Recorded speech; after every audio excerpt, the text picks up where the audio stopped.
The Chicago White Sox are heading into Yankee Stadium to take on the New York Yankees in a 3-game set. It's like a tale of two different teams going opposite directions, honestly. The White Sox, they're on the bottom. They're in the cellar of the AL Central at 14-30, last place in that division. On the flip side, the New York Yankees, 30-15, coming off a sweep of the Minnesota Twins, a very tough Minnesota Twins on the road. And now the Yankees head home to the Bronx to take on the White Sox. I want to say this though, the Chicago White Sox have been playing a lot better of late. They played the Guardians, their first place in the AL Central division rivals. They beat them 3 games out of 4. And then they flip around and play the Washington Nationals and won that series as well, 2 games out of 3 after game 1 got postponed. So I'm not going to sit here and say, oh, it's going to be an easy matchup for the New York Yankees. It's going to be an easy sweep. No, the White Sox are kind of getting their rhythm going. However, the Yankees, they have been on an absolute tear of late. They have been destroying these teams. They have been shutting out these teams. If you watch my series breakdown versus the Twins last episode, I said the Yankees were going to win the series 2 games out of 3. I did not expect the Yankees to walk into Minnesota and flat out sweep the Twins after the Twins have been playing some great baseball. Not only that, but the Yankees shut out the Twins in game 2 and in game 3. My lord. This is the series breakdown here on Max Coverage TV. If you're a Yankees fan or a baseball fan in general, hit that like button to help the channel and also subscribe. Ring the bell so you get notified when I do make videos like this or when I go live on the channel. But let's get right into everything. So the White Sox have been dealing with a lot of injuries, same as the Yankees. Luis Robert is out dealing with that groin injury. Of course, they traded Dylan Cease away before the season started. Now he's balling out over there in San Diego, doing his thing, having a great season. So the White Sox have now turned to Garrett Crochet to kind of man that starting rotation, and he's been playing really good baseball of late. The Yankees bats have been awesome though. The Yankees have been on an absolute tear. Aaron Judge in particular has caught fire, and he has shut up all the doubters. Anyone who has disrespected Aaron Judge, you should just log off for the rest of the season and not say a word, because Aaron Judge is back to what he has been doing his whole career. He has been absolutely balling out the last 20 games or so, hitting over 380. Minnesota Twins series, he went crazy. Had like 8 extra base hits, a home run. In game 2, he had 10 plus total bases. I mean, my gosh, the captain has woken up. Let's break down each game by game, starting with game 1 here in the Bronx. If you're going to be in the area, you might want to make your way to the game, because the Yankees are giving away a hockey jersey, which I would love to go get. Game 1 is going to feature Mike Clevinger, the righty, taking on the lefty, Nestor Cortez. Clevinger, he was one of the names that the Yankees actually were looking at this all season. Thankfully, they did not sign him. He's 0-1 with a 5.40 ERA with a 2.10 whip. And only 2 games played, 6.2 innings, 10 hits allowed, 5 strikeouts with 4 walks. He's only allowed 1 home run. On the flip side, Nestor Cortez, 1-4 record. Not sexy, not what you want. 4.02 ERA, not too bad. 1.08 whip, 53.2 innings of work, 47 hits allowed, 51 strikeouts, so only 11 walks. That's good news. The walks have been down, but the bad news is he's allowed 7 home runs. If you would ask me, when Garrett Cole comes back, who is going to be the guy out of the rotation for the New York Yankees? Of course, Luis Gil took Garrett Cole's spot because of the injury. I could not sit here today, and this is May 16th, 2024, when I'm recording this video. I could not sit here today and say that Luis Gil should be the first guy out. I can't do it. And after that awesome outing by Clark Schmidt versus the Twins, going 8 innings, no earned runs, 8 strikeouts, balling out, winning game 3, securing the sweep on the Twins, I no longer can sit here and say Clark Schmidt could be the guy to get out of the rotation for Garrett Cole. If I'm Nestor Cortez, I'm walking out onto the mound in the Bronx, back at home, and pitching my absolute best game on Friday night. You need it if you're him, because if I had any say, which I don't, of course, but in my opinion, I think Cortez could be that guy getting replaced when Garrett Cole is fully healthy in the starting rotation. Let me know what you think down below in the comments, though. If we're going to break down who has been hot for the White Sox, is not listed right here.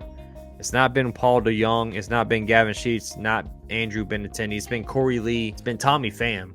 Those two guys have been tearing the cover off of the ball. On the flip side, though, Aaron Judge listed right there, leading the team with home runs with 11. But, man, I'm telling you, he has caught fire, and the captain is here. He's not going anywhere else.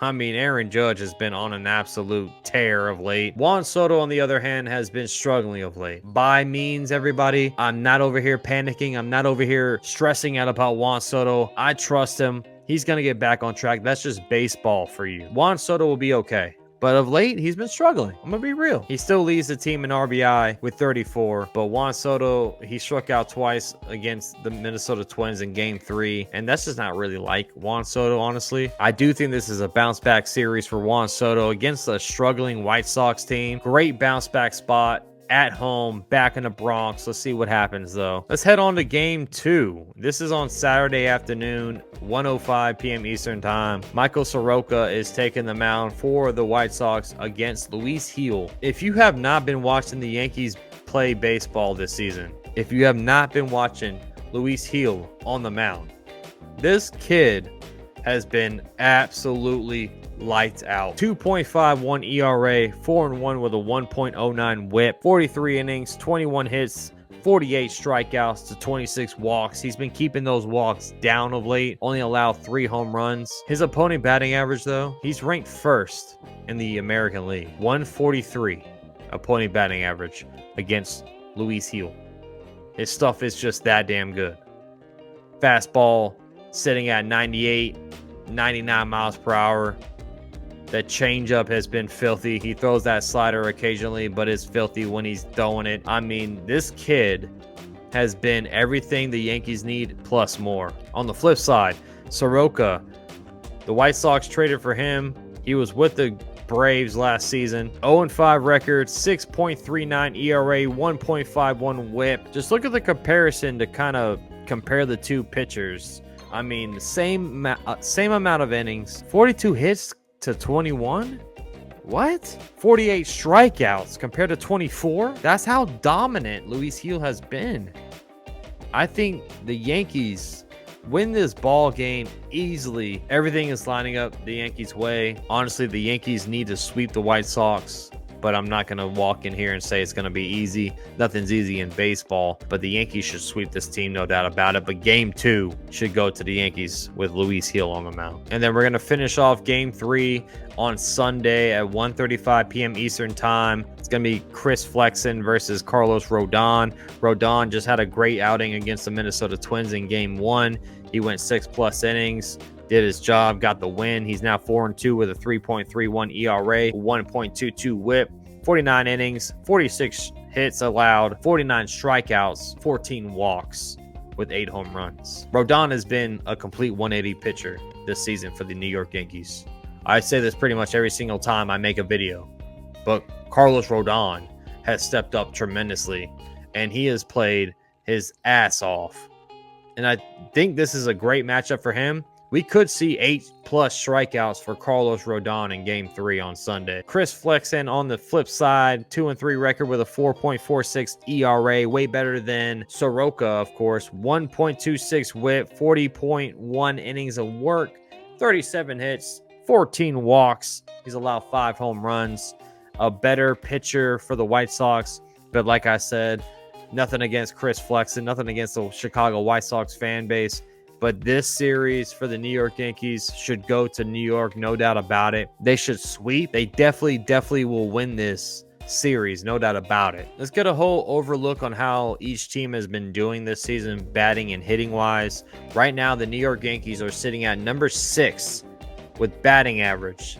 They're hitting .254, way better than last year. If you watched the Yankees baseball last season, they're in the bottom 3 with batting average. Flip side to now, the present in 2024, right now, the Yankees are sitting at number 6, batting .254 as a whole, which is phenomenal. And then you scroll down and see the Chicago White Sox sitting dead last with a .216 batting average. That's why I say, no disrespect to Chicago once again, but the Yankees should sweep this team, no doubt about it. The pitching for the Yankees have been awesome. We'll touch on that just here in a second. The bullpen for the Yankees, the starting rotation, they have been doing their damn job, and they're going against a team that's hitting number 30, dead last in batting average.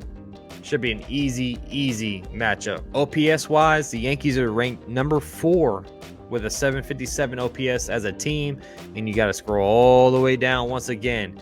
Once again, the Chicago White Sox are dead last in OPS with 611. Yankees, pitching staff. This is when you pad your stats. This is when you kind of do your thing out there and kind of showboat a little bit, kind of have some swagger to it, because this is the matchup to do it. White Sox batting has been absolutely abysmal, but like I said earlier in this video, they have been playing better of late, but I don't care, man. Stats are stats, numbers don't lie. The White Sox have been abysmal. Pitching wise, the Yankees are number 2 in team ERA with a 2.98 ERA. Just behind the Boston Red Sox, which I think that's crazy. But number 2 for the New York Yankees. And then you got to scroll down. The White Sox are at 24 right now with a 4.45 ERA. So literally the last worst batting team in the MLB taking on the 24th ranked pitching staff in the MLB. It just lines up for the Yankees to win this series, to sweep the White Sox. That's exactly what I think the Yankees are going to do. Drop me a comment down below. Do you agree? White Sox fans, like I said, no disrespect, but I'm breaking down the series and it's not going to look good for you all. Maybe I'm wrong, but I don't think I will be. Thank you for watching this far. Subscribe and ring the bell so you get notified when I make videos like this or when I go live for the New York Yankees. I do a play-by-play almost every single game. I'll see you on the next video or live stream. I'm out of here. And as always, go Yankees.